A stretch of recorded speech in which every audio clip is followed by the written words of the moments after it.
ராமானுஜதயா பாத்திரம் ஞானவைராக்கியபூஷணம் ஸ்ரீமத்வேங்கடநாதாரியம் வந்தே வேதாந்ததேதியம் லக்ஷ்மீநாதசமாரம்பாம் நாசயாமுனமध्यமாம் அஸ்மதாச்சாரியபர்யந்தாம் வந்தே குருபரம்பராம் யோ நித்யமच्युतपदाम्बुजयुग्मरुक्मव्यामोहतस्तदितराणि तृणाय मेने अस्मद्गुरोर्भगवतोऽस्य दैकसिन्धो रामानुजस्य चरणौ शरणं प्रपद्ये मातापिता युवतयस्तनया विभूतिः सर्वं यदेव नियमेन मदन्वयानाम् आद्यस्य नः कुलपतेर्वकुलाभिरामं श्रीमत्तदङ्गिरीवलं प्रणमामि मूर्ध्ना भूतं सरश्च महदाह्वय भट्टनाथ श्रीभक्तिसार कुलशेखर योगिवाहान् भक्ताङ्घ्रिरेणुपरकाल यतीन्द्रमिश्रान् श्रीमत्पराङ्कुशमुनिं प्रणतोऽस्मि नित्यम्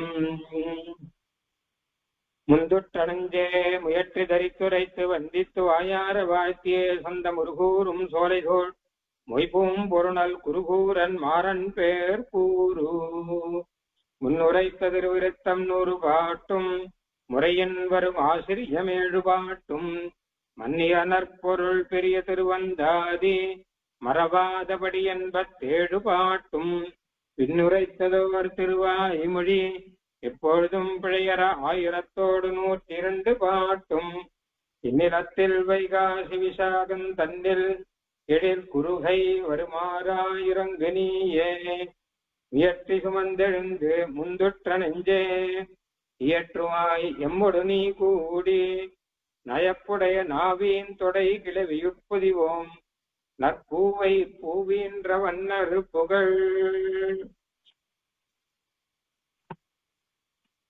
பெரிய திருந்தாதிலே முதல் 20 பாசுரங்களிலே ஆழ்வார் தம்முடைய அயோக்கியதையை நினைத்து, அதாவது பெருமாளுக்கு ஸ்தோத்திரம் செய்வதற்கான யோக்கியதை தனக்கு இல்லை, எம்பெருமானுடைய பரத்வம், இதையெல்லாம் நினைத்து பேசின பாசுரங்கள் பார்த்தோம். ஆனால் 21வது பாட்டிலிருந்து ஆரம்பித்து எம்பெருமான் செய்த உபகாரம், அதாவது எம்பெருமானுடைய திருவடியை நான் என்னுடைய மனசிலே வைக்கிறபடியினாலே சென்றங்கு வெண்ணறையில் சேராமல் காப்பதற்கு நரகம் போகக்கூடியதான ஒரு கஷ்டம் எனக்கு வராது, ஒரு நிலை எனக்கு வராது அப்படின்னு சொன்னார். 22வது பாட்டிலே எந்த பாபமானாலும் சரி அது என்னிடம் நிற்காது, அது இப்படி இருக்கும் இடம் எங்க என்பதாக தேடிக்கொண்டிருக்கும், என்னை விட்டு விட்டு போய்விடும் அப்படின்னு சொன்னார். 23வது பாட்டிலே மனசுக்கு உபதேசம் பண்ற, இளைப்பாய் இளையாப்பாய் நெஞ்சமே சொன்னேன் இளைக்கணவந்தமர்கள் பற்றி இளைப்பெய்தனாய் தந்து மோதாமல் நல்குவான் நல்காப்பான் ஆய் தந்தை எவ்வுயிர்க்கும் தான். எம்பெருமான் ரட்சித்தாலும் ரட்சிக்காமல் விட்டாலும் அவன்தான் நமக்கு தாய் தந்தை. ஆகையாலே எஞ்சமே இதை நீ கேள், நான் சொல்லும் வார்த்தையை நீ கேள் அப்படிங்கிற விஷயத்தை சொன்னார்.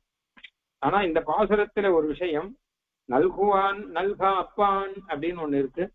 நம்மை கடாட்சித்து அந்த கடாட்சித்த பலனை கொடுப்பான், இல்ல கடாட்சிக்க பலனை கொடுக்காமல் இருப்பான், எப்படி ஆனாலும் சரி அவன் நமக்கு தாய் தந்தை ஆவான் அப்படின்னு சொன்னார். அதாவது எம்பெருமான் கடாட்சிக்க மாட்டான், எம்பெருமான் ரட்சிக்க மாட்டான்கிற தாற்பயம் இல்லை. ஆனால் என்ன ஆனாலும் எம்பெருமான் தான் நமக்கு தாய் தந்தை ஆவான். நமக்கு என்ன ஆனாலும் அந்த இளைக்க நமந்தவர்கள் பற்றி இளைப்பெய்த நாய் தந்துன்னு நரக லோகத்திலே யமனுடைய கையிலே மாட்டிக்கொள்ளாமல் இருப்பதற்கு அவனை தவிர வேற வழி கிடையாது அப்படிங்கிற அர்த்தம் தான். அந்த அர்த்தத்தை தான் அப்படி சொன்னார். அதை இன்னும் ஸ்பஷ்டமாக சொல்லுவதற்காக அதனை எம்பெருமான் கடாட்சிச்சாலும் கடாட்சிக்காட்டாலும் நமக்கு வேற வழி கிடையாதுன்னா என்ன அர்த்தம் கேட்டா, சுவாமி தேசியன் அழகா சாதிக்கிறார், தொய் ரக்ஷதி ரக்ஷகை கிமன்யேகி தொய்ச்ச அரக்ஷதி ரக்ஷகை கிமன்யேகி.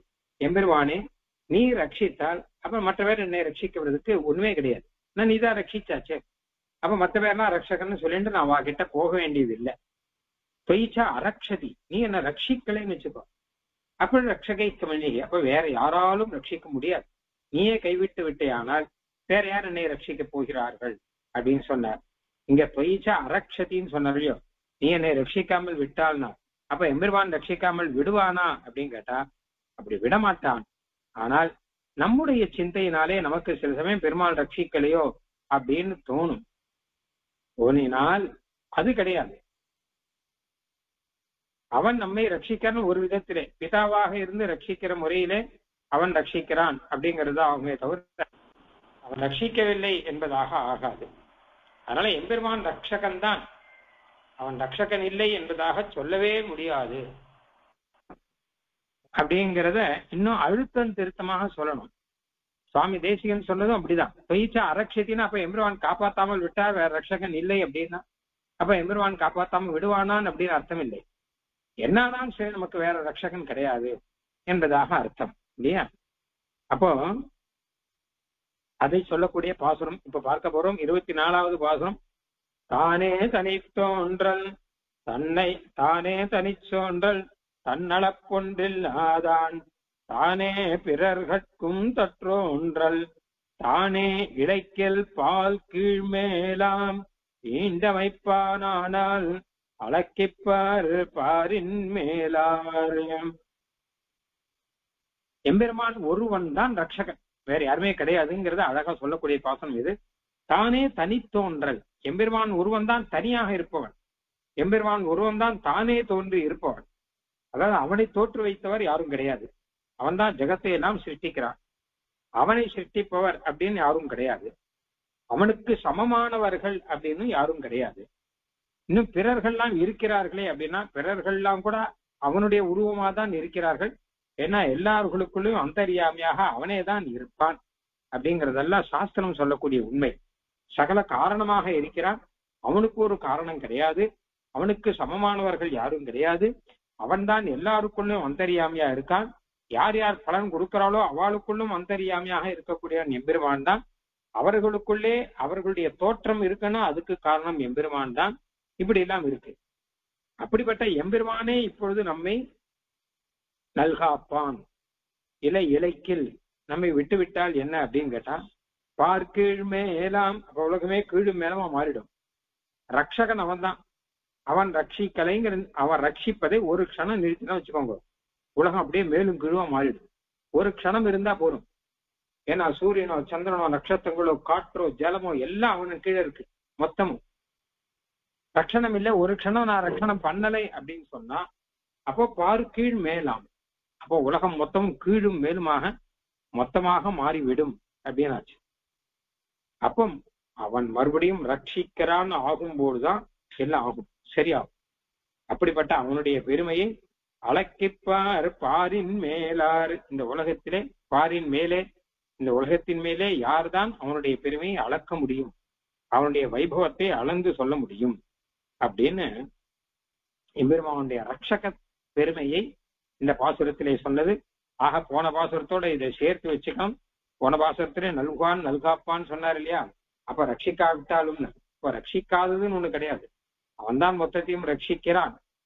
ஆனால் ரட்சிக்காமல் நமக்கு தோன்றினாலும் அவனை தவிர வேறு கதி இல்லை என்பதை சொல்லக்கூடிய பாசனம். தானே தனித்தோன்றல் தன்னளப்பொன்றில்லாதான் தானே பிறர்கட்கும் தற்றோன்றல் தானே இளைக்கிற்பார் கீழ்மேலாம் ஈண்டமைப்பானால் அளக்கிப்பார் பாரின் மேலார். நம்ம ஒன்னொன்னா அர்த்தம் பார்க்கலாம். தானே தனித்தோன்றல். எம்பெருமான் அவன் ஒருவனே தனியாக இருப்பவன். அவனே தோன்றல், அவனே தோன்றுபவன். இன்னொருத்தர் அவனை சிருஷ்டித்தாங்கிறது கிடையாது. தானே தனி, தானே தோன்றல். தானாகவே தோன்றியிருக்கான், அவனுக்கு காரணம் கிடையாது. காரணம் இல்லாமல் அவனாகவே பிரகாசிக்கிறான் அப்படின்னு அர்த்தம். இப்போ பிரம்மா எப்படி தோன்றினார்னா பரமாத்மாவுடைய நாபி கமலத்திலிருந்து தோன்றினார். சிவன் எப்படி தோன்றினார் அப்படின்னா பரமாத்மாவுடைய நெற்றியிலிருந்து தோன்றினார் சொல்றோம் இல்லையோ? அந்த மாதிரி பகவான் எப்படி தோன்றினார் அப்படின்னா தானே தனித்தோன்றல், தானாகவே தோன்றினவர் அப்படின்னு. தனி அப்படின்னா தனிப்பட்டவர். ஏன்னா இவர் எப்படி தோன்றினான்னு கேட்கறதே தப்பு. இவர் மற்ற பேர்லாம் மாதிரி கிடையாது. விலக்ஷணர் அப்படின்னு அர்த்தம். தனிப்பட்டவர். பொதுவா எதை பார்த்தாலும் இவர் எப்படி வந்தார், அவர் எப்படி வந்தார் அப்படின்லாம் கேட்கலாம். ஆனா பகவான் அப்படி கிடையாது. ஏன்னா அனாதியாக பிரளய காலத்திலே இருக்கக்கூடியவர் ஆனபடினாலே, தனிப்பட்ட ஒருவராக இருக்கக்கூடியனாலே, ஜகத்தை காட்டிலும் விலட்சணமாக இருக்கிறபடியினாலே அவரே தனி, தானே தனி, தானே தோன்றல். அவரே தனிப்பட்டவர். அவர்கிட்ட எப்படி உண்டானான்னு கேட்கறதே தப்பு. அப்படி ஏன்னா மற்ற பேர் மாதிரி இருந்தா தானே, அவர் தனியா தானே இருக்கார். அப்படிப்பட்டவர். அப்ப சகல ஜெகத்துக்கும் காரணமாக இருக்கக்கூடியவர் அவர்தானே ரட்சகனா இருக்க முடியும். தானே தனித்தோன்றல் தன்னளப்பொன்று இல்லாதான். தன்னளப்பு ஒன்றும் கிடையாது, தனக்கு சமமானவர் யாரும் கிடையாது. அளப்புன்னா அளவுன்னு அர்த்தம். பெருமாள் அளவு யார் இருக்கார் அப்படின்னா பெருமாள் அளவு யாரும் கிடையாது. இவரளவு வைபவம் உள்ளவரோ, இவரளவு காரணத்துவ வைபவம் உள்ளவரோ, இவரளவு ரட்சகத்துவ வைபவம் உள்ளவரோ அப்படி யார் இருக்கா அப்படின்னா இவர் அளவு இன்னொன்னு கிடையாது, வேற யாருக்கும் கிடையாது. தானே தனித்தோன்றல் தன்னளப்பொன்று இல்லாதான் தானே பிறர்கட்கும் தற்றோன்றல். பிறர்கள் மற்ற பேர்லாம் இருக்க இல்லையோ, பிரம்மா சிவன் முதலானவர்களுக்கெல்லாம், அவர்களுக்கெல்லாம் தற்றோன்றல் தன்னுடைய தோற்றமாக இருப்பதும் தானே. பிரம்மா சிவன் எல்லாருமே எம்பெருமானுடைய ஒரு தோற்றங்கள் தான். ஏன்னா எல்லாருக்குள்ளயும் எம்பெருமான் தான் இருக்கும். பிரம்மா சிருஷ்டிக்கிறார்னா உள்ளுக்குள்ள பெருமாள் தான் இருந்து சிருஷ்டிக்கிறார்.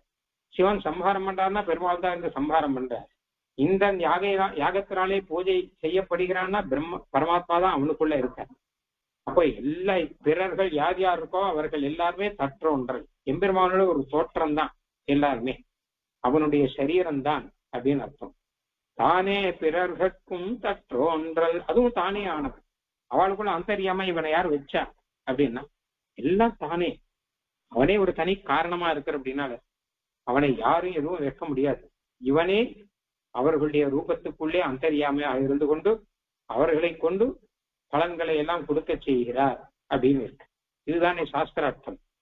அதனால தானே பிறர்கட்கும் தற்றோன்றல் தானே இளைக்கில் பார்க்கீழ் மேலாம்.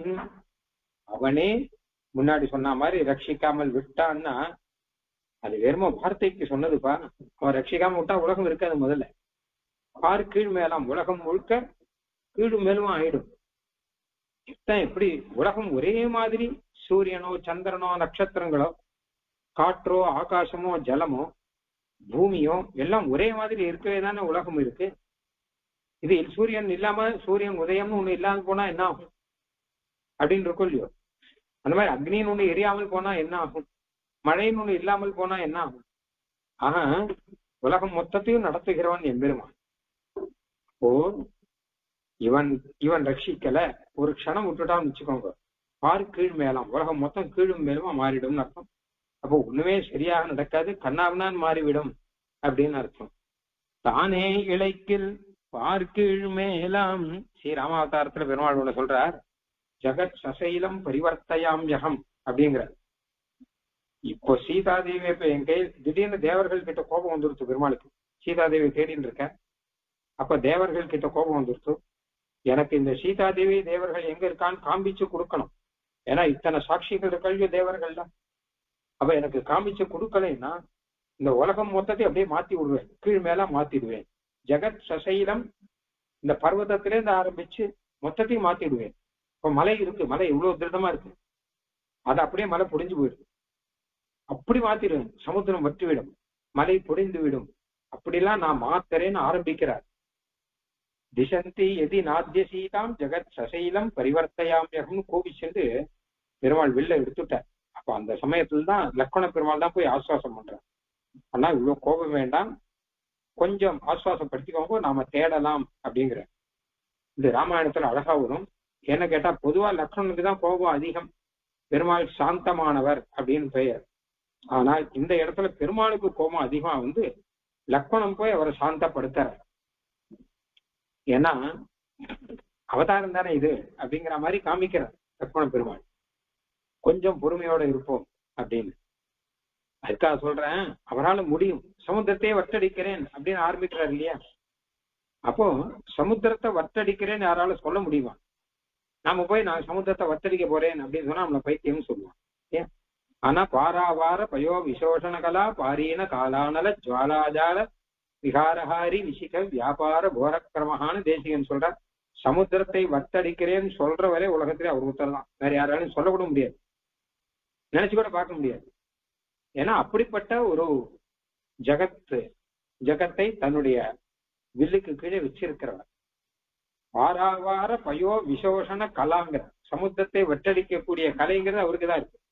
எப்படி அவருக்கு வந்ததுன்னு கேட்டா அந்த சமுத்திரத்தை சமுத்திரம் ஆக்கினதே அவர் தானே. அத சமுத்திரராஜன் சொல்ற. நான் இப்படி இருக்கேன்னா அதுக்கு காரணம் நீங்க தானே அப்படிங்கிறது. சமுத்திரத்தை வட்டடிக்க வேண்டாம், சமுத்திரத்தை யாராவது உண்டாக்க முடியுமா, சிருஷ்டிக்க முடியுமா? இவ்வளவு ஜலம் மொத்தமும் சமுத்திரத்துல வரும்படி பண்ணி ஒரு நாளும் சமுத்திரம் குறையாது அப்படிங்கிற மாதிரி யாராலையும் பண்ண முடியுமா? சமுத்திரா வேளாண் நாத்தி வர்த்ததேங்கிற, சமுத்திரம் அதிகமாகாது குறையாது அப்படிலாம் இருக்கு. அவன் இந்த மாதிரி ரீதியில உலகத்தை எல்லாம் ரட்சிக்கிறபடினாலே அவன் ரட்சிக்காட்டான்னு ஒண்ணு கிடையாது.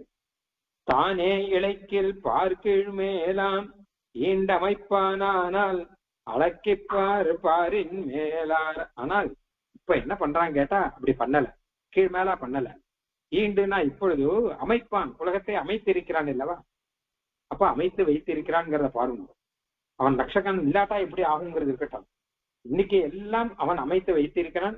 பூமி, சூரியன், சந்திரன், நட்சத்திரம், காற்று, அக்னி எல்லாத்தையும், இதெல்லாம் உபநிடத்து சொல்றபடினாலும் சொல்றேன், எல்லாத்தையும் அவன் அமைத்து வைத்திருக்கிறான். அப்ப ஈண்டு அமைப்பான் அப்படிங்கறத வச்சுன்னு பார்த்தான்னா, அளக்கிப்பார் பாரின் மேல் ஆர். இந்த உலகத்திலே யாருதான் அவனை அளக்கிப்பார், யாராலே அவனை அளக்க முடியும், அவனது பெருமையை அளவிட்டு யாராலே சொல்ல முடியும்? ஏன்னா இப்ப பார்க்கும்போதே தெரிஞ்சுக்கிறது நமக்கு.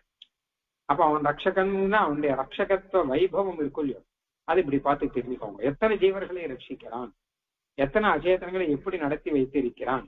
பூமி ஸ்திரமாக இருக்கு. சுவாமி தேசிகன் அழகா சொல்ற, பூமி ஸ்திரமாக அசையாமல் அப்படியே இருந்து கொண்டிருக்கிறது அப்படின்னு ஒண்ணு இருக்கு. ஜலம் அப்படிங்கிறது நமக்கு உயிரை கொடுக்கிறது. காற்று அப்படிங்கிறது எப்போதுமே வீசிக்கொண்டே இருக்கிறது. தேஜஸ், சூரியன், சந்திரங்க தேஜஸ் எல்லாம் நமக்கு பிரகாசத்தை கொடுத்து கொண்டிருக்கிறது. இதுல ஏதாவது ஒண்ணு போனா கூட நம்மளால ஜீவிக்க முடியாது. ஆக அந்த மாதிரி ரீதியில அவனுடைய ரட்சகத்த வைபவத்தை யார் அளக்க முடியும்? ஆலே அவன் ரட்சிக்கிறான் அப்படிங்கிறது தான் சத்தியம். அதுதான் போன பாசுரத்தினுடைய கருத்தும். எப்படி ஆனாலும் அவன் ரட்சிக்கிறான்.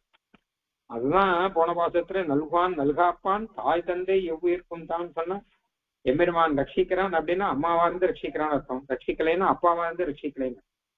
ஏன்னா அப்பா ரட்சிக்காமல் விட்டாலும் அதுவும் ஒரு ரட்சணம், ஏன்னா அது தண்டன ரூப ரட்சணம் அப்படின்றது. அது ஹிதம் அப்படின்னு, ஹிதம் செய்யறதும் ஒரு ரட்சணம். அம்மா செய்யறது பிரியம், அப்பா சொல்றது ஹிதம். பிரியமும் வேணும் ஹிதமும் வேணும், குழந்தைகளுக்கு ரெண்டு வேணும். ஒரே பிரியம் மாத்திரமே இருக்கக்கூடாது, ஹிதம் மாத்திரமே இருக்கக்கூடாது. ஆக தாய் தந்தையாக இருந்து எம்பெருமான் ரட்சிக்கிறான் அப்படின்னா வச்சுக்கணும்னு போன பாட்டிலே அர்த்தம் பார்த்தோம் இல்லையா? அது இப்ப திடமா இருக்கு. தானே தனித்தோன்றல் தன்னளப்பொன்றில்லாதான் தானே பிறர்கட்கும் தற்றோன்றல் தானே இழைக்கிற்பார் கீழ் மேலாம் ஈண்ட வைப்பானால் அளக்கிப்பார் பாரின் மேலார். ஈண்டு அமைப்பானால் இப்பொழுதும் அழைத்து வைத்திருக்கிறான் என்கிறதாலே அப்படின்னு அர்த்தம். இன்னொரு வியாக்கியானத்துல ஈண்டுங்கிறதுல மீண்டுன்னு வச்சிருக்காங்க. இலைக்கிற்பார் கீழ் மேலாம் மீண்டு அமைப்பான். ஆனால் மீண்டுன்னா மறுபடியும் அர்த்தம், மறுபடியும் மொத்தத்தையும் அவன் கீழ் மேலாக மாத்திட்டு மறுபடியும் அமைப்பான். எங்க இருக்குன்னு கேட்டா பிரளயத்துல அப்படிதானே பண்றான். பிரளயத்துல பாருங்களேன், மொத்தத்தையும் கீழ் மேல மாத்திட்டான் மாத்திரம் மொத்தத்தையும் சம்மாரமே பண்ணிட்டான். எதுவுமே கிடையாது. இந்த பர்வதம் உண்டா, இந்த சமுத்திரம் உண்டா, எதுவுமே கிடையாது. இல்ல ஆகாசம் உண்டா, இல்ல வாயுதான் உண்டா, மொத்தத்தையும் இல்லாத பண்ணிட்டு மீண்டு அமைப்பான், மறுபடியும் சிருஷ்டிக்கிறான் ஒருத்தன் அப்படின்னா அப்ப அவன் பெருமை யாரு சொல்ல முடியும் அப்படின்னு அர்த்தம். அப்படி பிரளயத்தை நடத்தி, மகா பிரளயத்தை நடத்தி ஒண்ணுமில்லாத பண்ணி மறுபடியும் மொத்தத்தையும் சிருஷ்டிக்கும்படியாக ஒருத்தன் இருக்கான் அப்படின்னா அதுதான் ஆஞ்சநேயர் ராவணன் கிட்ட. ராவணா ஒரு விஷயம் தெரிஞ்சுக்கோ, ஸ்ரீராமன், எங்கள் ஸ்ரீராமன் இருக்காரு, அவர் உலகம் மொத்தத்தை சம்ஹாரம் பண்ணுவார் மாத்திரம் இல்ல மறுபடியும் சிருஷ்டிப்பார் அப்படின்னா. ஏன்னா ராவணன் என்ன சொல்றான்னா, நான் நினைச்சா மொத்தத்தையும் சம்ஹாரம் பண்ணுவேன், எல்லாரையும் ஒழிச்சுடுவேன், இதை எரிச்சிடுவேன் அப்படின்னு சொல்றான். நீ எரிச்சிடுவ, ஆனா ஏதாவது ஒன்னாவது சிருஷ்டிக்க முடியுமா? ஏதாவது ஒரு அச்சேதனம் இல்ல ஒரு சேதனம் ஏதாவது ஒன்னாவது சிருஷ்டிக்க முடியுமா? ஒரு உயிரை சிருஷ்டிக்க முடியும், ஆனா அவரால் முடியும். ஜெகத் மொத்தத்தையும் அழிச்சு புனஸ்திரஷ்டும் சக்தக மறுபடியும் சிருஷ்டிக்க முடியும் அவராலே அப்படின்னு ஒரு வைபவத்தை ஆஞ்சநேயர் சொல்ற. சர்வேஸ்வரன் அர்த்தத்தை சொல்ற. அந்த மாதிரி இந்த பார் கீழ் மேலாக்கி மீண்டு மறுபடியும் அதை திருப்பி அமைக்கிறான் ஒருத்தன் அப்படின்னா, இப்போ மொத்தத்தையும் சம்மாரம் பண்ணிட்டு அதோட விட்டுடல, திருப்பி சிருஷ்டிக்கிறான்னா அப்ப அவன் எப்படிப்பட்டவனா இருக்கும்? அதனால அளக்கிப்பார் பாரின் மேலாறு அப்படின்னு ஆரானுமாதானும் செய்ய அகலிடத்தை ஆராய்ந்து அது திருத்தலாவதே. சீரார் மனத்தலைவன் துன்பத்தை மாற்றினேன், வானோர் இளத்தலைவன் கண்ணனால் யான். இவ்வளவு அழகான விஷயத்த சொல்றேன். இந்த 24வது பாட்டு போன வாசகத்துல ரொம்ப ஆச்சரியமான ஒரு விஷயத்த சொல்றேன். அப்போ இப்படியெல்லாம் இந்த விஷயத்தை, இந்த பாசுரத்தை சேவித்து இந்த விஷயத்தை கேள்விப்பட்டவர்களுக்கு தான் எம்பெருமானுடைய ரட்சகத்துவங்கிறது புரியும். புரிஞ்சா உடனே அவ என்ன பண்ணணும் கேட்டா, எம்பெருமான ஆசிரியக்கணும். அப்படி இருக்கணும். ஒரு விவேகம், ஒரு ஞானம்னு ஒண்ணு இருந்துன்னு வச்சுக்கோங்க. இப்ப இதெல்லாம் யோசிச்சு பார்த்தோம்னா வாஸ்தவம் தான் எம்பெருமான் எப்படியெல்லாம் ரட்சிக்கிறான் அப்படிங்கிறது தெரிஞ்சு அவன் ஆசிரியக்கணும் எல்லாரும். ஆனா லோகத்துல எல்லாரும் ஆசிரியக்கிறாளானா இல்ல. சூரியன் இருக்கிறதோ சந்திரன் இருக்கிறதோ இல்ல பிராணவாயு இருக்கிறதோ அவளுக்கு தெரியாதா என்ன? தெரியும். பின்ன ஆனா அது எம்பெருமான்ங்கிறத அவன் நம்பல. பின்ன என்ன கேட்டா ஏதோ சொல்லிடுறா, இயற்கைங்கிற ஏதோ ஒண்ணு சொல்லிட்டு இருக்கான். ஏதோ அவளுக்கு தெரிஞ்சதை அவ சொல்லிட்டு இருக்கா, அவ்வளவுதானே தவிர யார் கண்டா? இவாளுக்கு தெரிஞ்சது அவள் சொல்லிட்டு இருக்கா அப்படின்னு இருக்கு. அப்ப அவள்கிட்டலாம் போய் இந்த விஷயத்தை எடுத்து சொல்லி அவளை எல்லாம் மெதுவா திருத்தி அப்படின்னா, இப்ப ஆழ்வார் சொல்ற வேற வேலையில எனக்கு அவளை நான் எதுக்கு திருத்தம்? ஆறானும் ஆதானும் செய்ய, யார் வேணா எது வேணுமானாலும் செய்யட்டும். அகலிடத்தை ஆராய்ந்து அது திருத்தலாவதே. இந்த அகன்ற இந்த பூமண்டலத்திலே யார் என்ன செய்கிறார்கள் அதையெல்லாம் ஆராய்ந்து பார்த்து அதை திருத்துவதுங்கிறது ஆகிற காரியமா, நடக்கிற காரியமா? அதனால ஆறானும் ஆதானும் செய்ய, யார் வேண்டுமானாலும் என்ன வேணுமானாலும் செய்து கொள்ளட்டும், என்ன வேணுமானாலும் சொல்லிக் கொள்ளட்டும். இந்த பூமண்டலத்துல யார் என்ன சொல்றா, யார் என்ன பண்ணிட்டு இருக்கான்னு பார்த்து அவர்களை திருத்துவது என்பது நமக்கு ஆகக்கூடிய காரியம் இல்லை. இது என்னால் ஆகாது. பின்ன நான் என்ன பண்ணேன் அப்படின்னு கேட்டால், நான் சீரார் மனத்தலை வன் துன்பத்தை மாற்றினேன், வானோர் இனத்தலைவன் கண்ணனால் யான். நான் என்ன பண்ணேன் கேட்டான்னா, என்னுடைய மனசுல இருக்கக்கூடிய துன்பத்தை மாற்றினேன். நான் என் மனசுல ரட்சகத்துவங்கள்லாம் புரியாம இருந்தது. எம்பெருமான் எப்படி ரட்சிக்கிறானோ இல்லையோங்கிறது. ஆனால் போன பாசுரம் மாதிரி நினைத்து பார்த்து எம்பெருமானுடைய ரட்சகத்துவத்தை புரிந்து கொண்டேன். அவனேதான் பெற்றதாயும் நீயே, பிறப்பித்த தந்தையும் நீயே, அப்படி அவனேதான் எல்லாமே அப்படிங்கறத நான் புரிந்து கொண்டேன். அப்ப என்னுடைய துன்பத்தை நான் மாற்றிக்கொண்டேன் கண்ணானால். ஏன்னா வானோர் இனத்தலைவன், வானோர்னா நித்தியசூரியன், நித்தியசூரியனுடைய கூட்டத்துக்கு தலைவனாக இருக்கக்கூடிய கிருஷ்ணன், அந்த நித்தியசூரிய பரிஷத்தினுடைய நாயகனாக இருக்கக்கூடியவன் இங்கே கண்ணனாக வந்து அவதரித்து அவன் ரட்சகன் அப்படிங்கறத எனக்கு புரிய வைத்த அப்புறம் நான் மனத்தலை வன் துன்பத்தை மாற்றினேன். என் மனசுல இருக்கக்கூடிய மோசமான துன்பத்தை எல்லாம் நான் மாற்றினேன், எல்லாவற்றையும் ஒழித்து விட்டேன். ஒழித்து விட்டு நான் நிம்மதியா இருக்கேன். அப்புறம் யாரு என்ன பண்ணா எனக்கு என்ன அப்படின்னு, அதாவது யாருக்கு சொல்லி திருத்தணுமோ அவளுக்கு ஆழ்வார் சொல்லி திருத்தறார் அப்படிங்கறத நம்ம திருவாய்மொழியிலே பல இடத்துல பார்க்கணும். உபதேசங்கள்லாம் நிறைய இடத்துல பண்றாரு. வீடு மின் முற்றவும்லேயே உபதேசம் தான் ஆரம்பம். வீடு மின் முற்றவும் எல்லாவற்றையும் விடுங்கள் அப்படின்னு தான் சொல்லி. ஏன்னா உலகத்துல இருக்க மொத்த பேருக்கு உபதேசம் பண்ணிட்டு இருக்க முடியுமா என்ன? என்னமோ சொல்றா சொல்லிட்டு இருக்கா.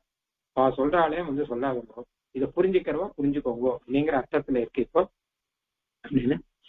இப்போ ஆறானும் ஆதானும் செய்ய அகலிடத்தை ஆராய்ந்து அது திருத்தலாவதே, சீரார் மனத்தலை வன் துன்பத்தை மாற்றினேன், வானோர் இனத்தலை வன் கண்ணனால் யான். ஆறானும், அழகான வார்த்தை வாங்க, இந்த பாசம் ரொம்ப அழகா இருக்கு. ஆறானும் ஆதானும் செய்ய, யார் வேண்டுமானாலும் என்ன வேண்டுமானாலும் செய்யட்டும் அப்படின்னு இருக்கும். ஆறானும் அப்படின்னா யார் வேண்டுமானாலும் அர்த்தம் இல்லையோ, இது சேத்தனர்களை சொல்றது. யாதானும் அப்படின்னா என்ன வேண்டுமானாலும் அப்படின்னா செய்யணும்னா எல்லாரும் பகவத் பிராப்தி பரம புருஷார்த்தம் என்பதாக தெரிந்து கொண்டு நரகத்திலே முன்னாடி சொன்ன மாதிரி நரகத்திலே மாட்டாமல் எம்பெருமானை அடைவதற்கான வழியை செய்ய காணுமேன்னா போட்டமே, செய்யாத போட்டுமே என்ன, இப்ப யார் வேணாலும் என்ன வேணாலும் செய்யட்டும், திருப்பி சம்சாரத்துல வர்றதுக்கே செய்யட்டும். இல்ல சில துஷ்டர்கள்லாம் நரகத்துக்கு போறதுக்கான வழியே செய்வார்கள், நிறைய பாப்பங்களை செய்வார்கள். நம்ம என்ன பண்ண முடியும் அதுக்கு? ஆறானும் ஆதானும் செய்ய அகலிடத்தை ஆராய்ந்து அது திருத்தலாவதே. அகல்னா அகன்ற பூமி, இந்த பூமியிலே யார் என்ன அப்படிங்கறதெல்லாம் ஆராய்ந்து அது திருத்தல், அதெல்லாம் திருத்தறதுங்கிறது ஆவதேன்னு ஆவதோன்னு அர்த்தம். இதெல்லாம் ஆகக்கூடிய காரியமா? அவரவர்களுக்கு ஒரு கிரகத்துல இருக்கிறதையே நிர்வாகம் பண்ண முடியாமல் இருக்கான், யார் என்ன பண்றான்னு சொல்லிட்டு. அப்படி இருக்க பூமண்டலத்துல இருக்கிறதா எல்லாருக்கும் நான் எடுத்து சொல்லி அவர்களை எல்லாம் திருத்த போறேங்கிறதெல்லாம் ஆகக்கூடிய காரியம் இல்லை. அதனால அதை பத்தி நான் கவலைப்படலை. பின்ன நான் என்னுடைய பக்தர்களுக்கு ஒரு விஷயம் சொல்றேன். என்ன கேட்டா, நான் பெற்ற நன்மை அப்படின்னு ஒண்ணு இருக்கு, அந்த நன்மையை எடுத்து சொல்றேன். என்ன கேட்டா, யான் சீரார் மனத்தலை வன்துன்பத்தை மாற்றினேன். யான்னு கடைசியில இருக்கு. நான் பெற்ற நன்மை இந்த லோகத்துல இருந்துட்டு யார் யாரோ எதையோ செய்யின்னு இருக்கச்ச அவளுக்கு நடுவுல நான் இருந்துட்டு இருக்கேன்.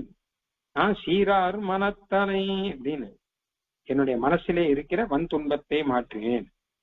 சீரார்னா சீர்மை பொருந்தியன்னு அர்த்தம், ஞானத்தோடு கூடியன்னு அர்த்தம். இந்த எம்பெருமானுடைய ரட்சகத்துவ ஞானம் இருக்கும், அதுதான் ஒரு சீர். எம்பெருமான் எப்படி ரட்சிக்கிறான்ங்கிற ஞானம், அந்த ஞானத்தோட சேர்ந்து இருந்தா அந்த மனசுதான் சீரார் மனம் அப்படின்னு.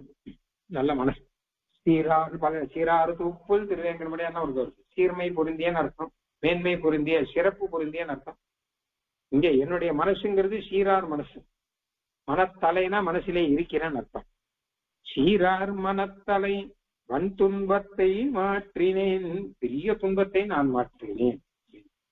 என்ன துன்பம்னா, நரகத்திலே படுவது அப்படிங்கிற ஒரு துன்பம் இருந்தது. நரகத்துல போய் நம்ம எப்படி கஷ்டப்பட போறோமோன்னு அந்த துன்பத்தை மாற்றினேன். ஏன்னா நரகம்ங்கிறது பேச்சு கிடையாது அப்படின்னு நம்ம முன்னாடி பார்த்தோமோ இல்லையோ, நேற்றைய பாசுரத்திலே பார்த்தோமோ இல்லையோ, இப்போ சென்றங்கு வெண்ணறையில் சேராமல் காப்பதற்குன்னு பார்த்தோமோ இல்லையோ. அதனால நரக துன்பம் அப்படிங்கிறதும் கிடையாது. அதே மாதிரியாக வேற என்ன துன்பம் அப்படின்னு கேட்டான்னா, வன் துன்பத்தை அப்படின்னா, அதாவது அகங்காரம் முதலானதால வந்து துன்பத்தை மாற்றினார். நரகங்கிறது கூட சாதாரண துன்பம். ஆனா வன் துன்பம்னா கொடிய துன்பம்னா அகங்காரத்தினாலே வரக்கூடியது. எம்பெருமான் ரட்சகன்கிறத புரிஞ்சு கொள்ளாமல் நாமே நம்மை ரட்சகனாகவும் நாமே எல்லாமாகவும் நினைத்து கொண்டு அதனாலே படக்கூடிய பாடு இருக்கும் இல்லையோ, அதெல்லாம் மாற்றி மனசுல நிம்மதியா இருக்கேன். இன்னொரு வன் துன்பம்னா பெரியவாச்சாம்பிள்ளை என்ன சாதிக்கிறான்னா, வன் துன்பம் அப்படின்னா எம்பெருமானை பிரிந்திருக்கக்கூடிய துன்பம். எம்பெருமான் ரட்சகன்கிறத புரிந்து கொள்ளாமல் அவன் காப்பாத்தல, சரிமே அவனை பத்தி நாம நம்பி பிரயோஜனம் இல்லை அப்படின்னு சொல்லிட்டு அவனை விட்டுட்டு வேற இடத்துக்கு போவதோ, அந்த மாதிரியான துன்பம். பகவானை உபேட்சிச்சுட்டு போறது, இல்ல பகவான் நம்மை கைவிட்டு விட்டான் அப்படிங்கிற கஷ்டத்துல போறதுங்கிறது வன் துன்பம். இதெல்லாம் மாற்றினேன் அப்படின்னு. வெறும் துன்பம் மாற்றம் இல்லாமல் வன் துன்பம் போடுறபடினால இப்படி எல்லாம் வியாக்கியானம் பண்ணியிருக்கா. நரக துன்பம் தான் கொடிய துன்பம்.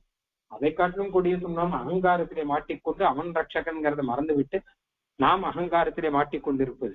அதனாலே வரக்கூடிய துன்பம் எதுன்னு கேட்டானா, எம்பெருமானாலே உபேட்சிக்கப்பட்டு அவனை நாம் உபேட்சித்து அவன் நம்மை உபேட்சித்து இப்படி இருக்கக்கூடிய நிலைமை.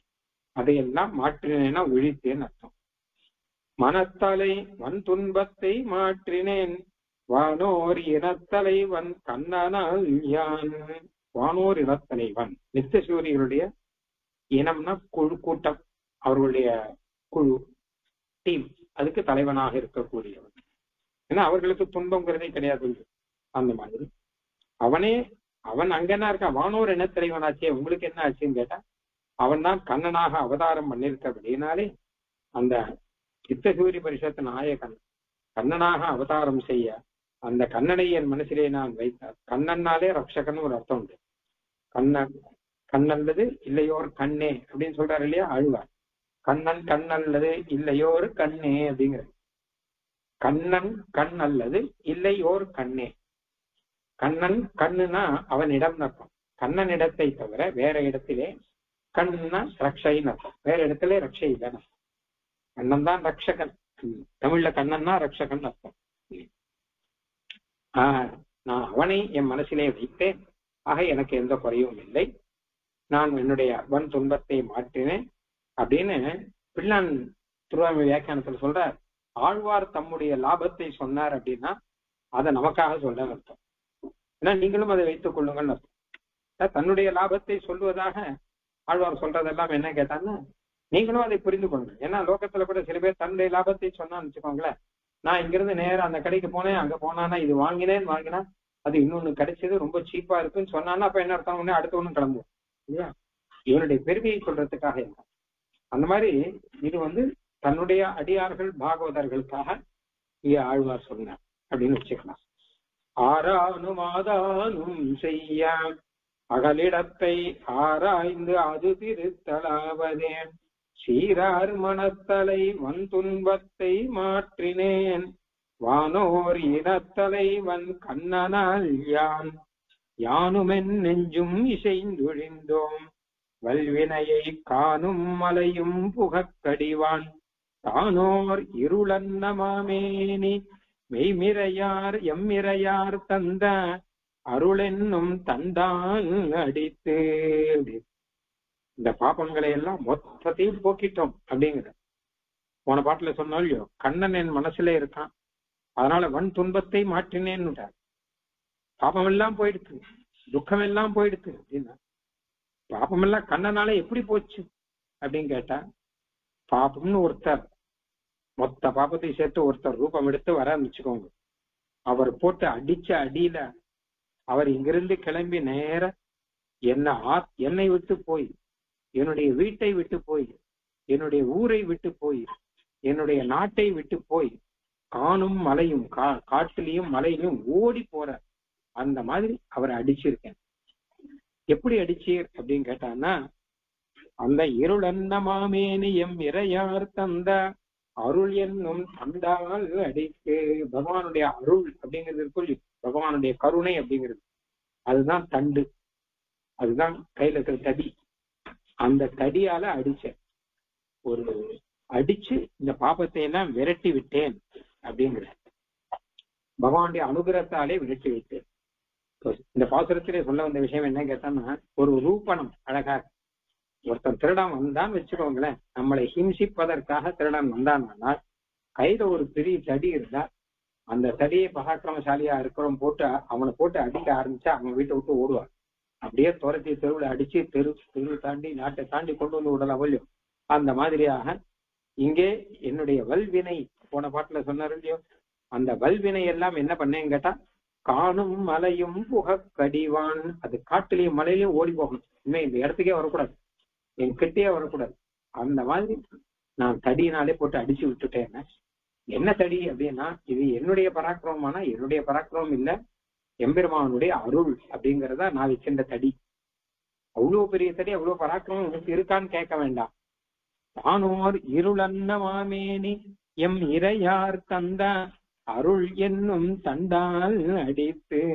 எம்பெருமான் கண்ணனை பத்தி சொன்னார் இல்லையா, அந்த கிருஷ்ணன் தந்த அருள் அப்படின்னு, அந்த அருள்ங்கிறதே எனக்கு தண்டு. அதாவது பாபங்களை நான் விரட்டினேன்னா அது எம்பெருமானுடைய அருள் தான் காரணம் அப்படின்னு. சரி, அருள் காரணம் இருக்கட்டும், நீர் என்ன பண்ணீர்னு கேட்டோம்னா, யானும் என் நெஞ்சும் இசைந்தொழிந்தோம், நானும் என்னுடைய மனசும் அப்படி அந்த எம்பெருமானுடைய அருளை ஏற்றுக்கொண்டு ஒழிந்தோம். அதுதான் நாங்கள் செய்து எம்பெருமானுடைய கருணைக்கு பாத்திரமானோம் அப்படிங்கிறத நாங்கள் செஞ்சோம். நாங்கள் பெரிய உபாயம்னு ஒண்ணு பண்ணோம், அடிக்கிறதுக்காக நாங்கள் பராக்கிரமத்தை காண்பிக்கிறோம். எம்பெருமானுடைய அருளை கொண்டு எங்களுடைய பாபங்களை நாங்கள் போக்கினோம். நாங்கள் 2 பேரை சொல்ற, யானும் என் நெஞ்சும் முதல்ல இருந்தே பார்த்தோம் இல்லையோ, பெரிய திருவந்தாதி ஆரம்பத்தில இருந்து ஆழ்வார் தன்னுடைய கூட்டாளியாக தன்னுடைய மனசை வச்சுருக்கார் அப்படின்னு. முதல்ல முந்தொற்ற நெஞ்சே முயற்றி தரி, நெஞ்சதானே கூப்பிடுறார், நெஞ்சே வா பாட்டு பாடலாங்கிற, வா நம்மளாம் பாட்டு பாடலாம்.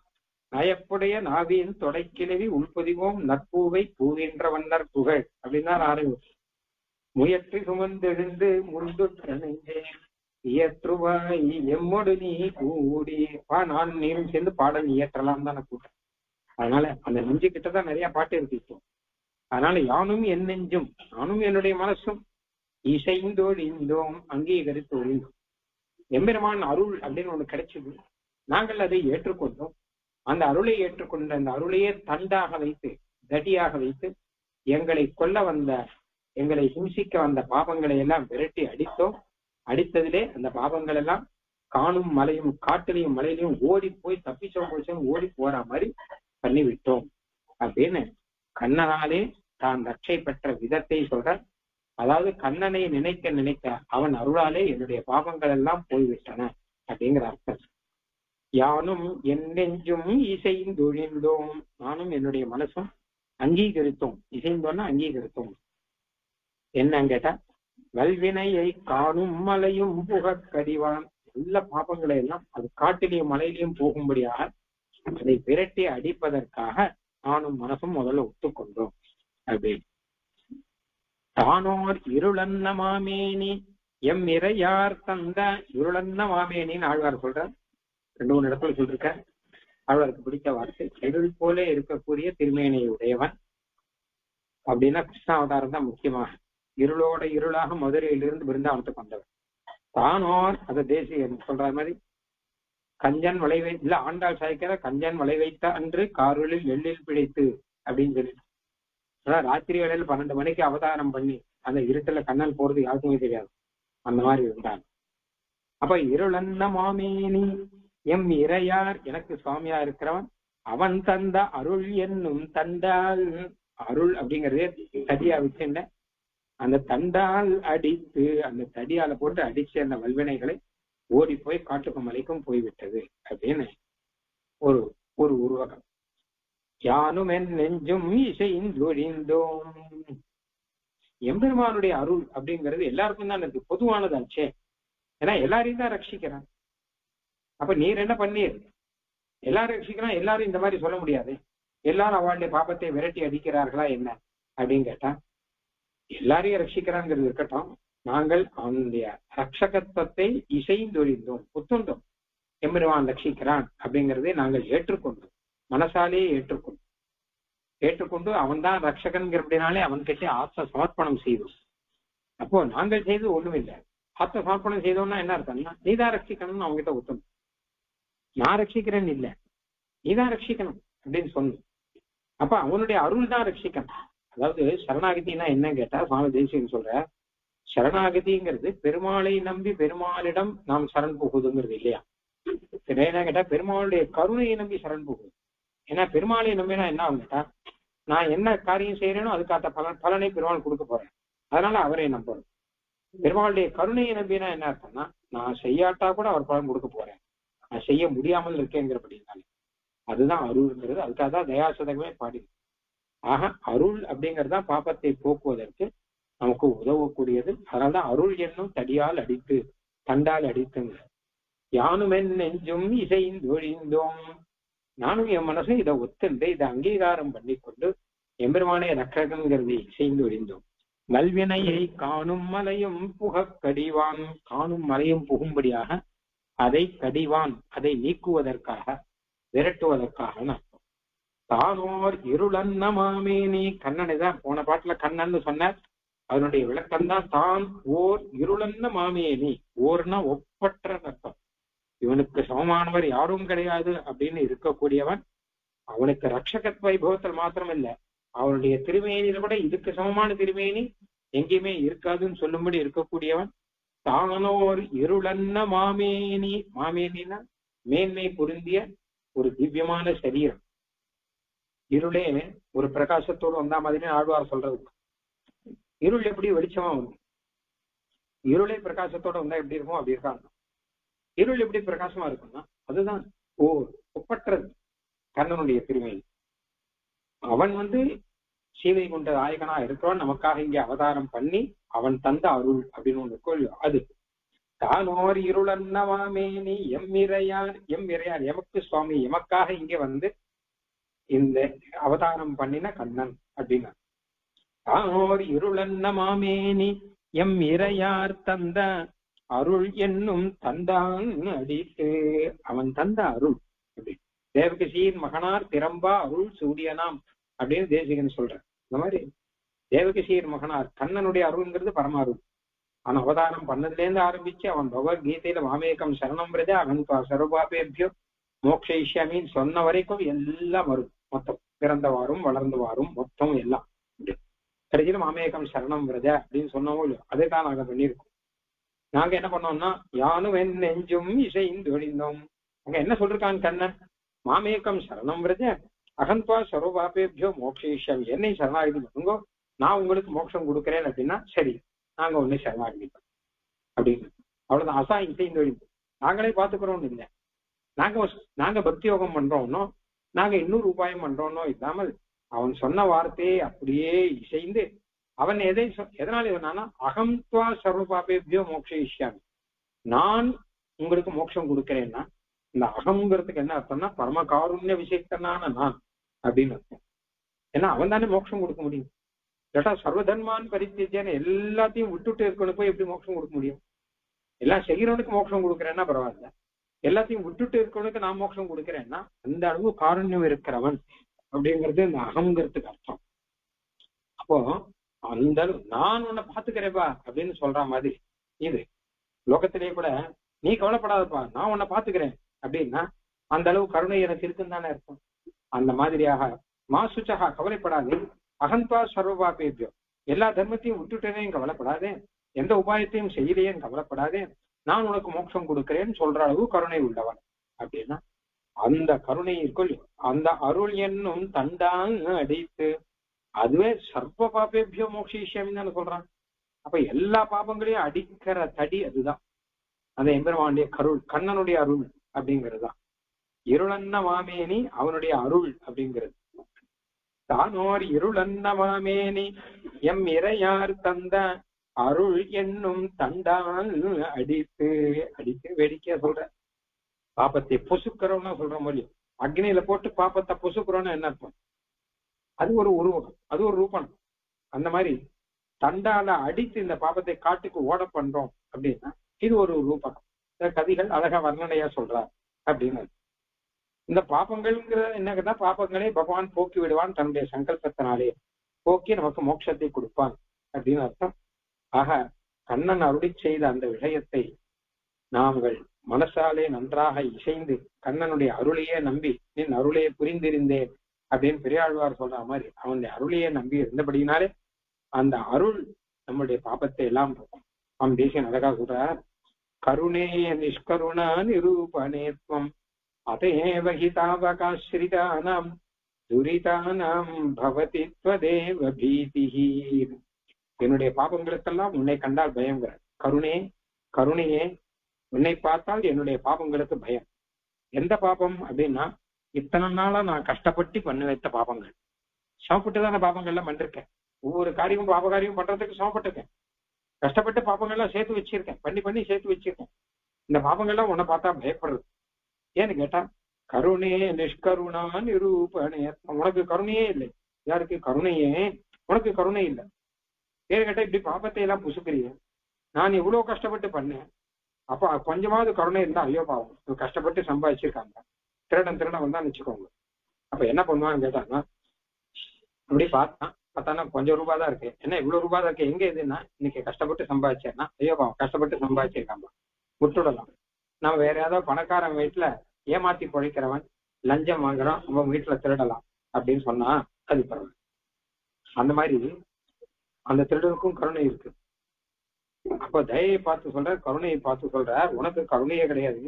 ஏன்னா நான் எவ்வளவு கஷ்டப்பட்டு எப்பாகவும் செய்தும் இழைத்தொழிந்தேன் அப்படின்னு திருவங்கியாழ்வார் சொல்ற மாதிரி இப்படி பல பாவங்களை செய்து இழைத்து போயிருக்கேன் அப்படின்னு. அப்போ கஷ்டப்பட்டு சம்பாதிச்சு இந்த பாவத்தை மொத்தத்தையும் புசிக்கிட்டே கமலா நிலையா துவயா தயாளுகும் கருணே. அந்த கமலா நிலையா சீனிவாச பெருமாள் இருக்காரோ இல்லையோ அவருக்கு கருணை இருக்கு, ஆனா உனக்கு கருணை இல்லைங்கிற. இது வேடிக்கையான ஸ்லோகம் இது. சீனிவாச பெருமானுக்கு கருணை இருக்கு, ஆனால் கருணையே உனக்கு கருணை இல்லை அப்படின்னா என்ன அர்த்தம் கேட்டா, சீனிவாச பெருமாளுக்கு கருணை இருக்கு, அவர் என்ன பண்ணுவாருன்னு கேட்டோம்னா யார் பக்தி யோகம் பண்றாளோ அவளுக்கு மோட்சம் கொடுப்பார். சீனிவாச பெருமான் ஆசிரிக்கிற பக்தி யோகம் பண்றவாள்லாம் இல்லையா, பகவான் சர்வேஸ்வரன் ஸ்ரீமன் நாராயணன் அவன் மோட்சம் கொடுப்பான் அப்படின்னு பக்தி யோகம் பண்றான், அவளுக்கு மோட்சம் கொடுக்கற. யார் பக்தி யோகம் பண்ணலையோ அவளுக்கு மோட்சம் கொடுக்கல அப்படி இருக்க. ஆனால் கருணே நீ அப்படி கிடையாது. நீ பக்தி யோகம் பண்றவாளுடைய பாபத்தை மட்டும்தான் அவர் ஒழிக்கிறார், நீ பக்தி யோகம் பண்ணாதவாளுடைய பாபத்தையும் நீ ஒழிக்கிற. கருணே நிஷ்கருணா, உனக்குதான் கருணையே கிடையாது கொஞ்சம் கூட. எங்கட மாதிரி இருக்கவாளுடைய பாபத்தை கூட நீ ஒழிச்சுடுற. அவனுக்கு அந்த அளவு மோசம் கிடையாது. அவன் யார் பக்தி யோகம் பண்றாளோ கஷ்டப்பட்டு பக்தி யோகம் பண்றாள் கொள்ளியோ அவ என்ன கேட்கறா, பக்தி யோகம் பண்ண உனக்கு என்ன வேணும்னு கேட்கற பெருமாள் எங்க பாப்பங்களை எல்லாம் போக்கி எங்களுக்கு மோட்சம் கொடுங்க, உடனே பாப்பத்தை எல்லாம் போக்கி மோட்சம் கொடுக்க. ஓரளவு நியாயம், ஏன்னா செய்ததுக்கு கூலி தானே, நீ என்ன செய்யறியோ அதுக்கேற்ற பலனை நான் கொடுக்கறேன் அப்படின்னா நீங்க பாப்பம் இனிமே பண்ணாம இருக்கணும். ஏன்னா நாங்க பாப்பம் பண்றதெல்லாம் நிறுத்திட்டோம், எப்போ பாப்பமே பண்றதே கிடையாது, இத்தனை நாள பண்ண பாப்பங்களை எல்லாம் போக்கி எங்களுக்கு மோட்சம் கொடு அப்படின்னு பக்தி யோகம் பண்றவா சொன்னான்னா அவ சீனிவாச பெருமாள் மோட்சம் கொடுக்க. ஆனா இந்த சரணாகதி பண்றவன் காண்டியோ இவன் சீனிவாச பெருமாளை நம்புறது இல்லை, அவருடைய கருணையை நம்புறான். அப்ப கருணை கிட்ட போய் நின்று அருளே புரிந்திருந்தேன், கருணை கிட்டதான் சரணாகதி பண்றான்னு சொன்னேன் இல்லையா? அப்போ கருணை கிட்ட சரணாகதி, எம்பெருமான் கருணையாலே அனுகிரகம் பண்ணுவாங்க அர்த்தத்துல கருணை கிட்ட சரணாகதி பண்ண. அப்ப அந்த கருணை என்ன பண்றது கேட்டான்னா அதுவும் நியாயமா இருக்கணும்னா, அப்பா நீ திடீர்னு வந்து இப்படி எல்லாம் வந்து என்னுடைய பாபத்தை போக்குன்னு சொல்லக்கூடாது. அவன் பார்த்தே பக்தி யோகம் பண்ணிருக்கான், அது மாதிரி நீ ஏதாவது பண்ணிட்டு வான்னு சொல்லணும் இல்லையோ. ஆனா அப்படி சொல்லாமல் சரி வந்தே ஆனால் உன்னுடைய பாபத்தை போக்கணுமா, நான் பாபத்தை எல்லாம் போக்கிடுறேன் அப்படின்னு சொல்லும் போது அந்த பாபங்கள் விஷயத்துல கொஞ்சம் கூட கருணை இல்லாமல் இருக்கக்கூடியது இந்த பக்தி யோகம், இந்த கருணை தான், எம்பெருமானுடைய கருணை தான். கமலா நிலையாக துவயா தயாளுஹு கருணே நிஷ்கருணா நிரூபணேத்வம். நன்னா யோசிச்சு நிரூபணேங்கிறார், நன்னா யோசிச்சு பார்த்தேன். கருணையே உலகத்திலேயே கருணையே இல்லாதவன்னா நீர் தான் முதல். நிறைய கருணை இருக்கிறவன்னா சீனிவாச பெருமாள் தான் முதல். ஏன்னா ஏகப்பட்ட கருணையினால அவன் அனாதி காலமா செஞ்ச பாப்பத்தை எல்லாம் ஒழிக்கிற, இவனுக்கு மோட்சம், பாப்பத்தை ஒழிக்கிறது இருக்கட்டும், மோட்சத்தை கொடுக்க. அனாதி காலமா செஞ்ச பாப்பத்தை ஒழிக்கிறோம்னா இவன் கஷ்டப்பட்டு இவன் பக்தி யோகங்கள்லாம் பண்ணா எத்தனையோ ஜென்மாந்தரம் எடுத்து நரணாம் க்ஷீண புண்ணியானாம் அப்படின்னு எத்தனையோ ஜென்மாந்தரம் எடுத்து பண்ணதுக்கெல்லாம் அவர் பலம் கொடுக்கிற. ஆனா கருணே நிஷ்கருணா நிரூபணேத்வம் அதையேவ ஹி தாவகாஸ்ரிதானாம் துரிதானாம் பவதி ஸ்வதேவ பீதிஹி. அதனால்தான் தாவகாஸ்ரிதா, இந்த கருணையை நம்பி சரணாகதி பண்றாள் அவளுடைய பாப்பங்கள் உன்னை பார்த்தா பயப்படுறது, கருணை பார்த்தா பயப்படுறது, ஓடி போறது பயம். ததேவ பீதி, உன்கிட்டதான் பயம், பெருமாள் கிட்ட பயம் கிடையாது. இந்த பாப்பங்களுக்கெல்லாம் பெருமாள் கிட்ட பயம் கிடையாது, ஆனா பெருமாளுடைய கருணை கிட்ட பயம். எப்போது இந்த கருணையை யானும் என் நெஞ்சும் இசைந்து ஒழிந்தோம் நம்ம ஏற்றுட்டோம் வச்சுக்கோங்க, உங்க கருணையை, எம்பெருமானுடைய கருணையை ஏற்றுக்கொண்டு சரணாகதின்னா உடனே அதுக்கு பயம் அப்படிங்கிற.